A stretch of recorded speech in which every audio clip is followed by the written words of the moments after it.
آپ نے یہ ویڈیو میری ڈاؤن لوڈ کرنی ہے، شیئر کرنی ہے اور تمام علماء تک پہنچانی ہے۔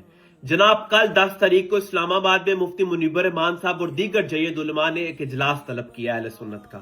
میں مفتی منیب الرحمان صاحب سے درخواست کرتا ہوں اور ہاتھ جوڑ کے کرتا ہوں، میں نے آج تک کبھی کسی کو کوئی درخواست نہیں کی ہے۔ مجھے یہ ماؤں کے میسج ملتے ہیں روزانہ، ان بہنوں کے اور ان والدین کے میسج ملتے ہیں کہ تاہا آپ خدا را ہماری آواز ان جید علماء تک پہنچائیں۔ آج بھی ایسے گھر ہیں کہ جن کی شہداء کی لاشیں ان تک نہیں دی گئی۔ آج بھی ہمارے اہل سنت کے نوجوان جو ہے جیلوں میں قید ہیں۔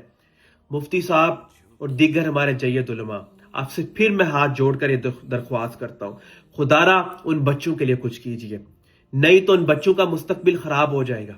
آپ کے پاس طاقت ہے اس وقت، آپ اس وقت بڑے ہیں، آپ کو کرنا ہوگا۔ وہ اجلاس مکمل ہو ہی نہیں سکتا جب تک آپ اہل سنت کے ان ایک ایک بچوں کی نمائندگی نہ کریں۔ وہ اجلاس ہی کیا کہ جس کے اندر اہل سنت کی نمائندگی نہ ہو، اور وہ اجلاس بالکل مکمل نہیں ہوگا اگر آپ اس کے اندر تحریک کی نمائندگی نہ کریں اور ان تحریک کے عشاقان رسول کی نمائندگی نہ کریں۔